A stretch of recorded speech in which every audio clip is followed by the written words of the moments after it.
All right, so you're going to want to start copying this down.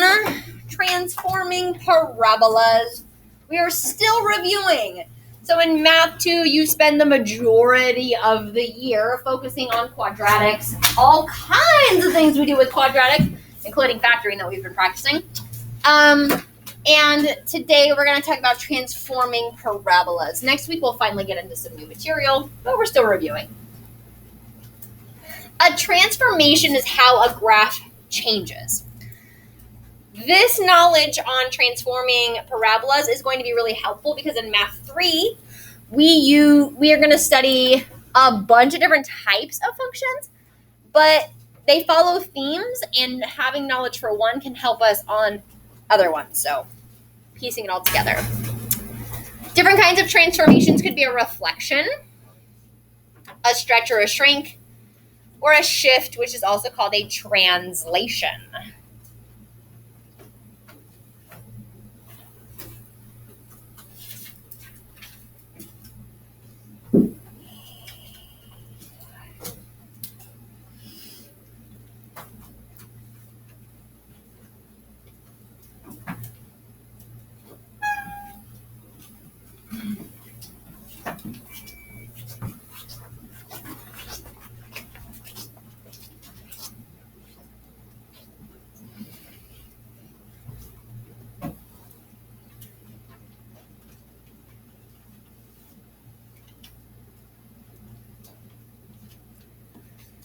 Next, we're going to look at a parent graph of a quadratic function. We're going to do a little graphing today.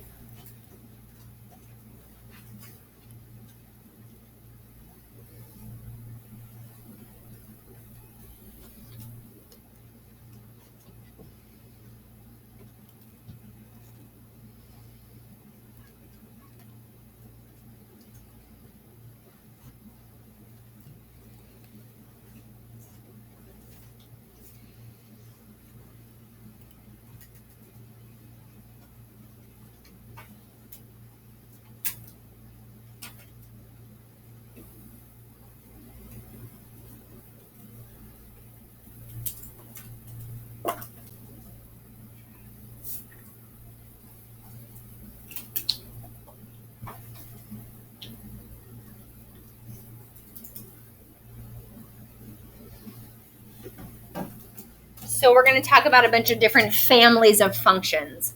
And a family of functions are all the functions that have the same like characteristics. So for example, quadratics, they are all shaped like parabolas. That is one family of functions. Or lines, right? Linear functions is one family of functions. All right. So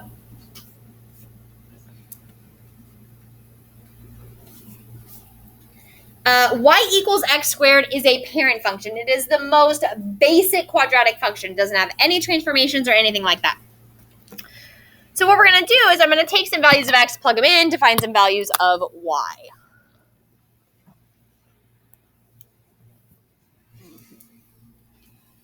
The values of x that I'm going to choose are strategic.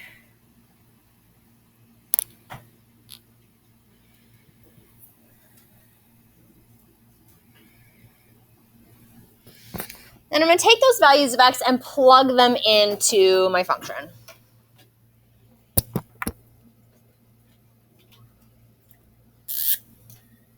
So if y is equal to x squared, I'm going to start actually at the bottom and work my way up. So when I plug in positive 2, 2 squared is 2 times 2, which gives me an output of 4.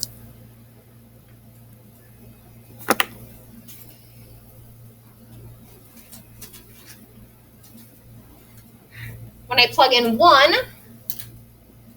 1 squared is just 1 times 1, gives me an output of 1.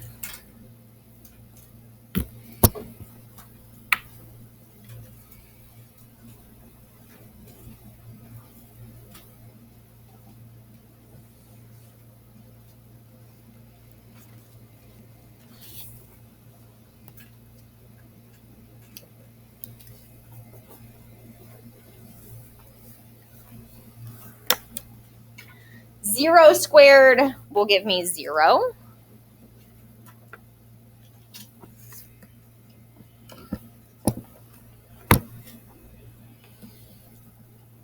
when I plug in -1 and I square it, now I've got -1 times -1, which will give me a +1. And when I plug in -2, I get -2 times -2, which gives me a +4.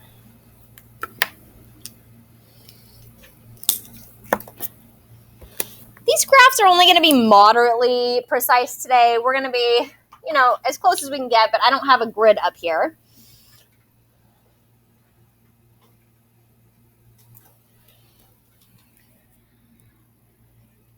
So I'm going to plot these 5 points. -2, 4. -1, 1. 0, 0. 1, 1. And 2, 4.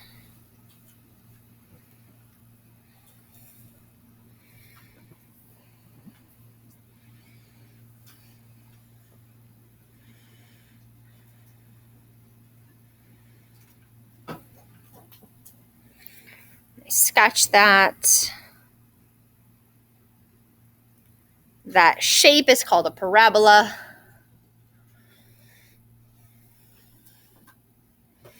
And it keeps going up and up and up forever, right? I can plug in more values for x and get some larger numbers for y.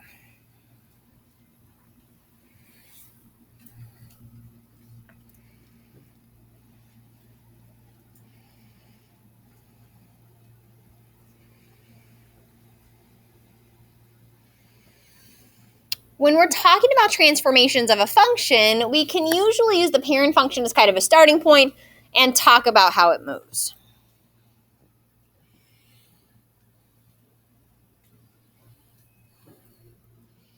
U-shaped. If you scratch it out, do it again. Or redo it.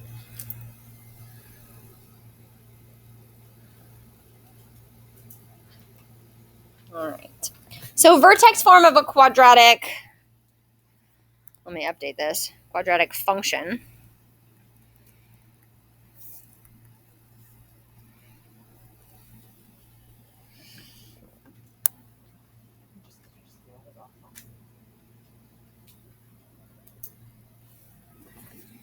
All right. Anything that's not the parent function is going to cause a transformation.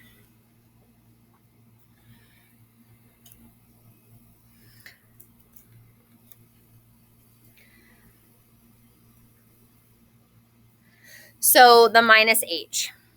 H causes a horizontal shift. Whatever I add or subtract to x causes a horizontal shift. And because of the minus there, we did briefly talk about it Monday.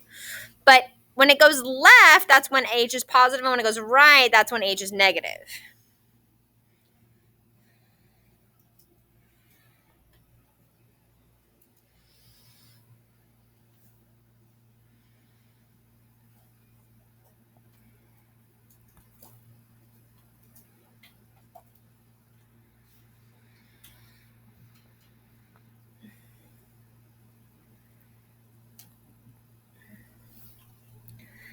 The number that I add outside of the parentheses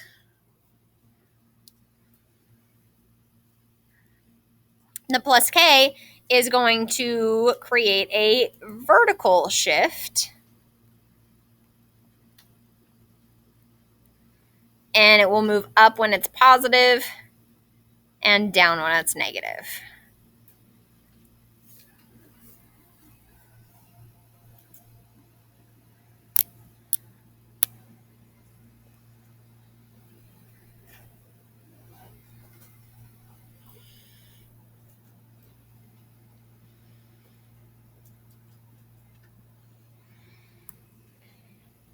The value of A will actually affect the graph in 2 different ways.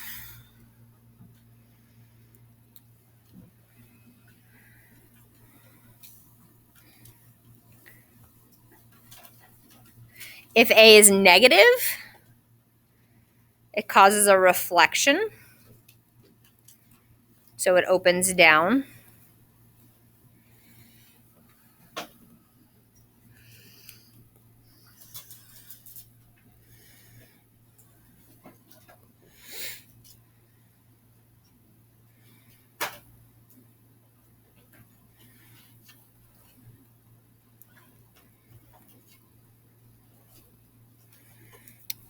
I'm going to rewrite this. I'm a little out of room. Hold on. I'm going to write the same thing. I'm just going to move it over.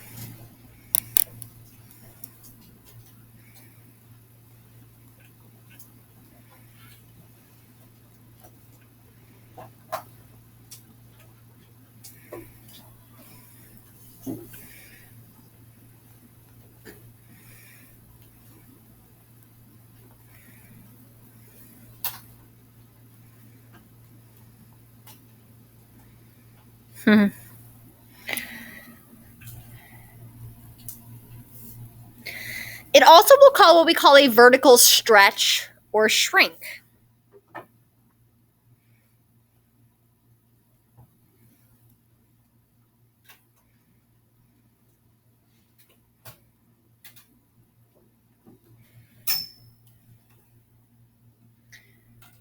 So a stretch is when I have a large number, anything bigger than 1, like 2.5, 8, 3.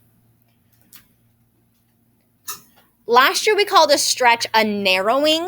Now this is the same publisher, but they use narrowing and widening in Math 2, and then when we get to Math 3, they change the terminology to stretch and shrink.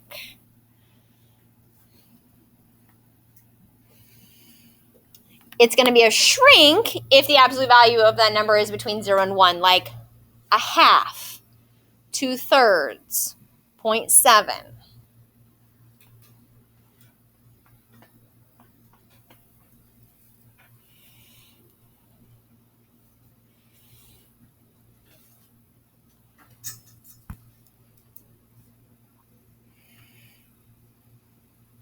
Two other things that we touched base on when we did the review notes a couple days ago that I want to remind you of again.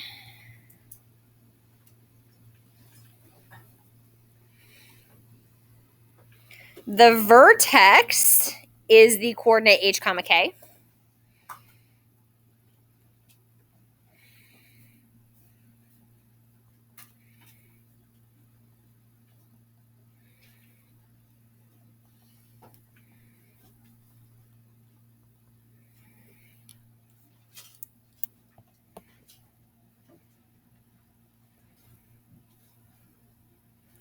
And the y-intercept exists at x equals 0.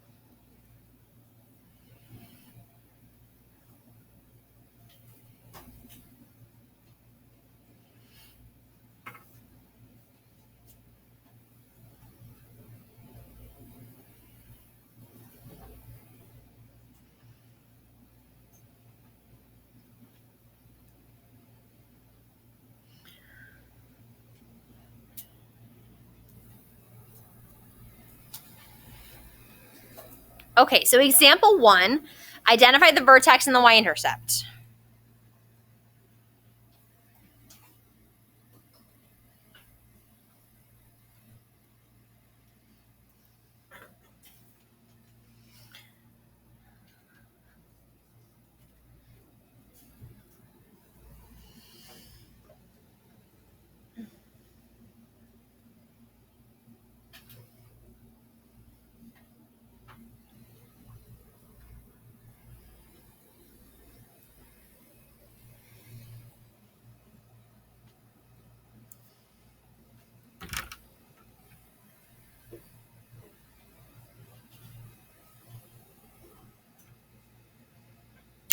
Okay. If you find it helpful, sometimes it's nice to write the vertex form above or below the function. Because when we're finding the vertex, I just want HK.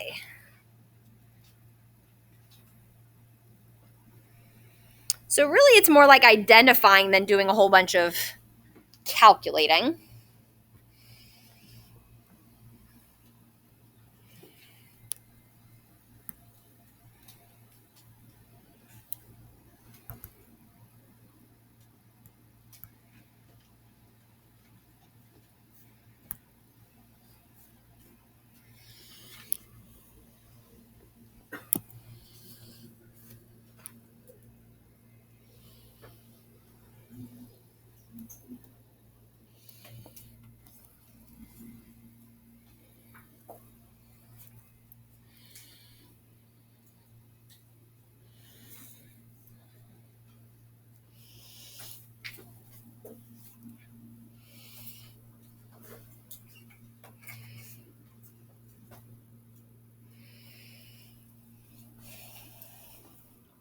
Cool. So vertex form, y equals a times parentheses x minus h n quantity squared plus k.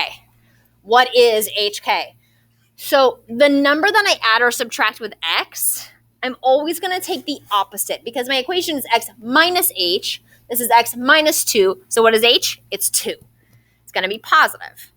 So for my vertex, I get 2, comma. And then whatever I add or subtract to the end is going to be my vertical shift. So negative 4. 2, negative 4.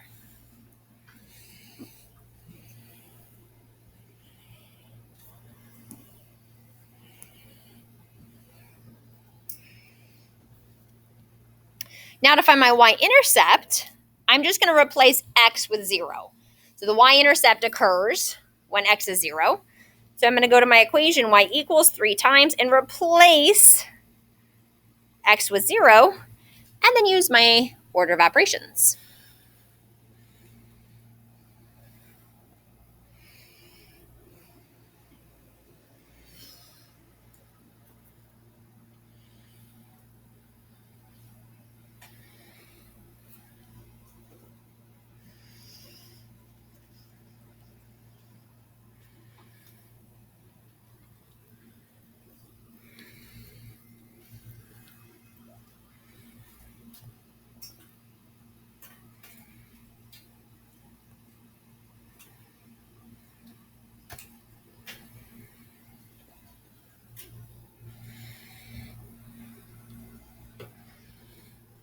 All right, so I start to simplify. Order of operations starts with P, parentheses. Is there anything I can do inside the parentheses? Yes, so I do that first. 0 minus 2 is negative 2.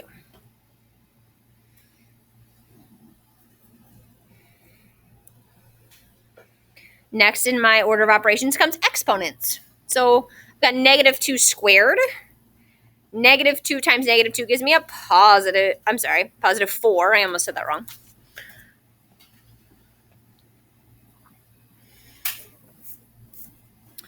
Multiply 3 times 4 is 12, minus 4, and I get 8.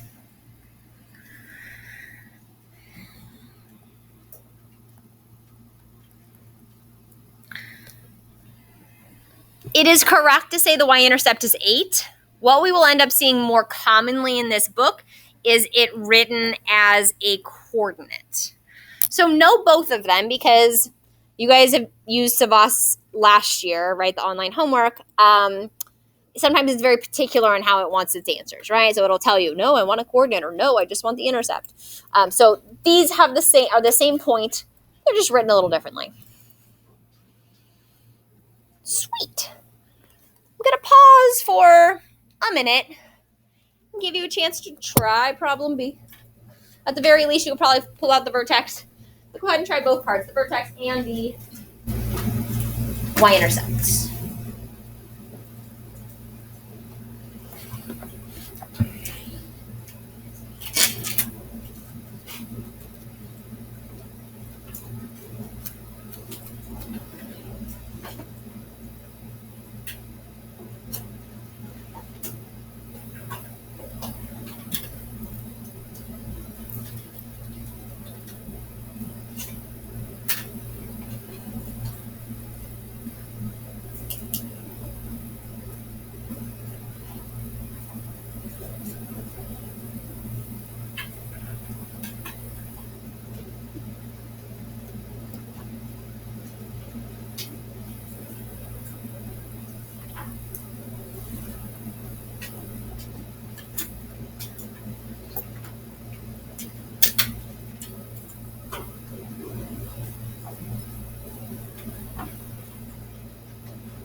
All right. Hopefully you were able to find that the vertex for example B is negative 3 comma 5. Couple head nods, that's good. And then for the y-intercept, let's see what I get when I plug in 0 for x and simplify.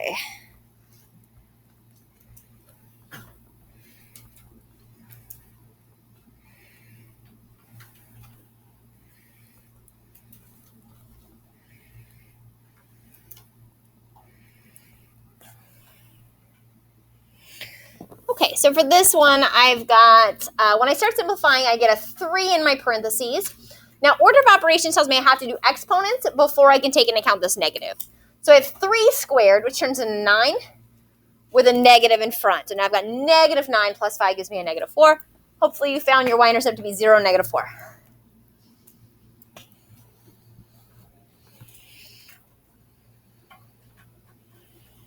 Okay, we're gonna write an equation from a graph and a graph from an equation, and then hopefully you'll have a little time to start your assignment. I know copying graphs is probably nobody's favorite thing. It's not mine either. So example 2, write the equation of the parabola in vertex form. Go ahead and start copying that down, and I'll read you the points so that hopefully it helps a little bit.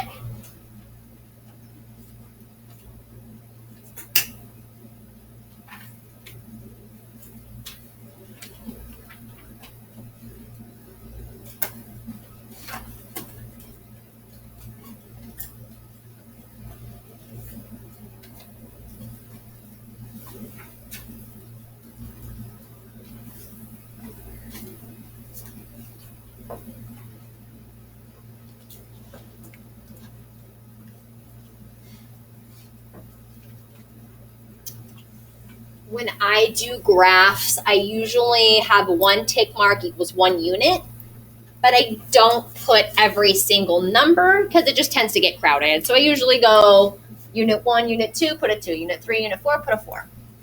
That's just how I do it. Personal preference.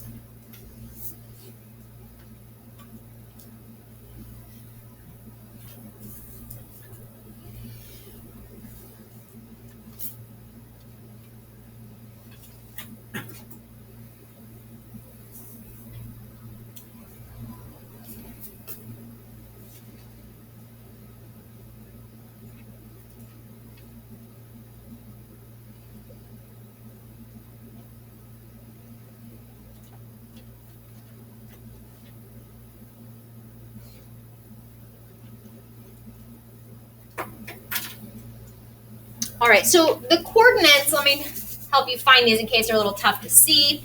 This vertex right here is at 3, negative 1. The next point to the right is at 4, negative 2. And the point to the right of that is at 5, negative 5.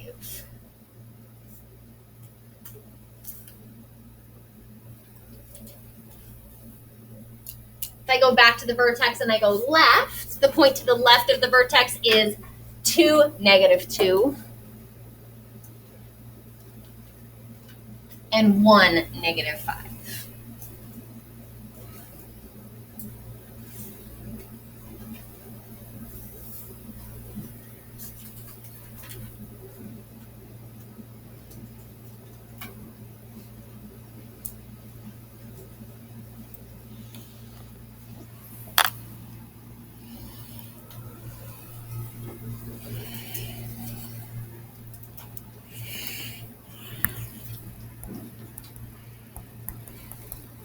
All right, it says it wants the equation of the parabola in vertex form, so first thing I'm going to do is write down vertex form.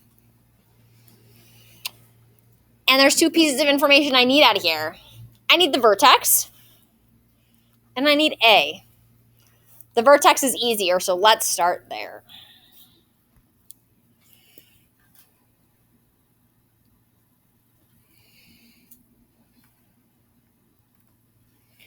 My vertex is the coordinate 3, -1.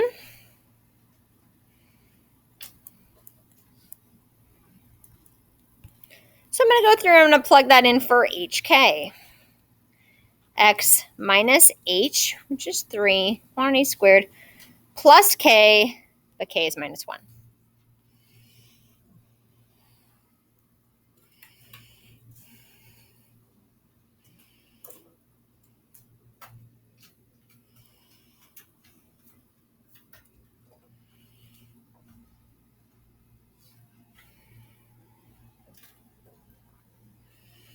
Now determining A. So I need a number and I need direction.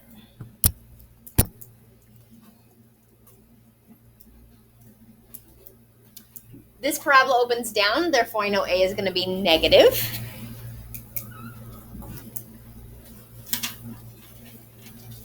I'm going to scroll back up and look at our parent function real quick. In our parent function, the A value in front of x squared is 1. When I'm given a graph, the easiest way to find A is to count up or down from the vertex to the next point. So here's my vertex. Boom. Go 1 point to the right or 1 point to the left. How many do I have to go up to get to that coordinate? That's 1 unit, so A is 1.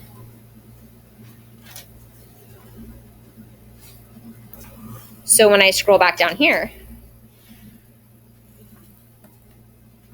to get from my vertex to the next point to the right or to the left, I go over 1 and then I go down 1.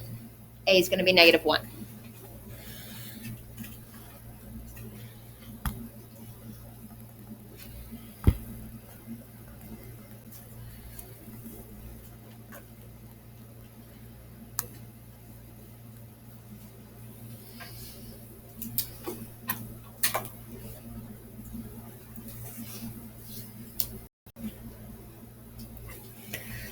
Questions on getting the equation from the graph. You have 3 of those to do on your assignment.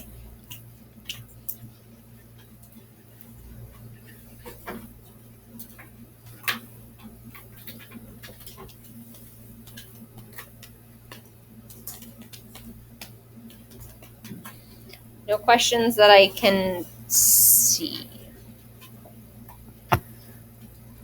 I'm going to go out of order a little bit here before I go back to example 3. You could choose to write this down or maybe not. This is kind of a side note that I came up with afterwards. I did the notes previously that I thought was good to mention. So a typical parabola where I have A is equal to 1. When I go from 1 point to another, it follows a pattern. So I go over 1, up 1, over 1, up 3, over 1, up 5. You could probably guess what the next one would be. Yeah, 7. Okay. When A changes, everything gets multiplied. It gets amplified, right? So if I have A of 2, that means it gets big twice as fast. So these distances get doubled. Instead of going over 1, up 1, I go over 1, up 2, because that's twice as big. Over 1, up 6, because that's twice as big. Over 1, up 10, because that's twice as big. You see that kind of? It would work the same way with fractions. If I had a third, I'd go over 1, up a third. Over 1, up 1. Over 1, up 5 thirds. Nobody wants to count that. Okay. So here, I'm going to graph this function. I have an A of 2. All right.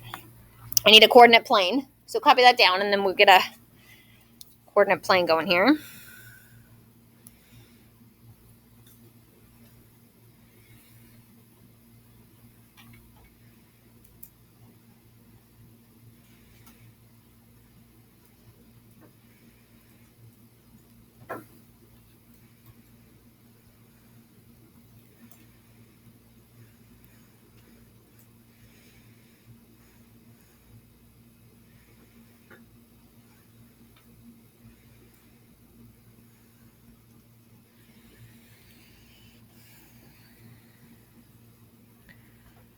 Does your coordinate plane need to be labeled with numbers? Yes. Otherwise, it's not a graph, it's a sketch.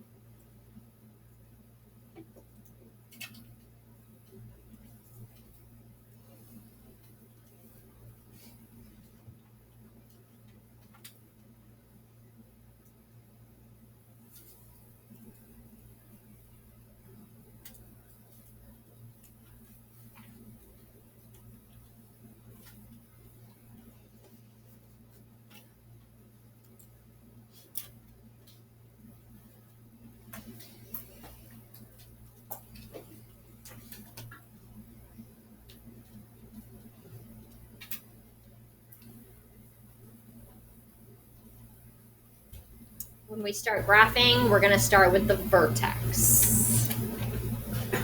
So we can identify that first.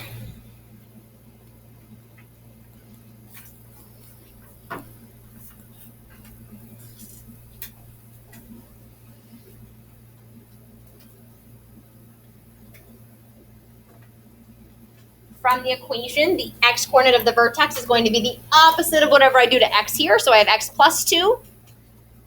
So I know that that's going to be left 2. And I have a minus 3 at the end. That's going to move down 3. So my vertex is negative 2, negative 3.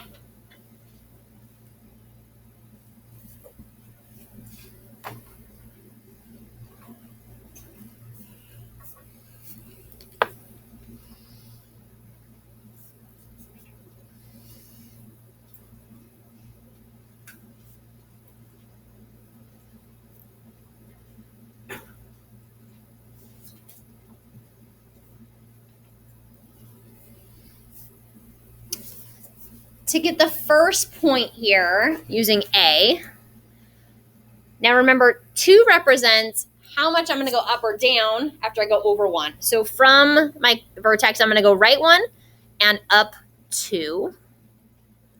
And I know that the other side looks the same because this is symmetric. That's a great start, especially if you're doing something multiple choice, or if you're graphing on Pearson, that's going to be enough to get your graph. For this one, we're going to go a little further, but I already kind of went over it here. So when A is 2, I go up 2, and then up 6, and then up 10. So to get to my next point, I'm going to go up 1, 2, 3, 4, 5, 6.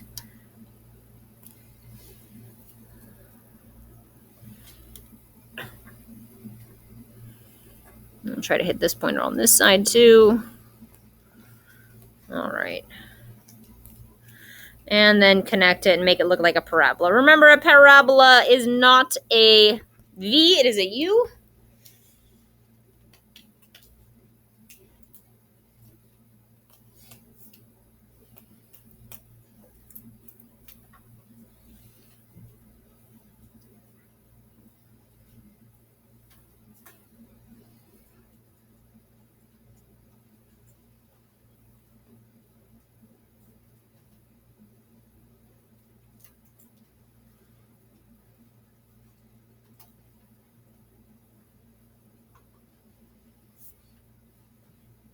All right, and so there's 3 of those. There's 3 of each kind, the 3 problems that we did.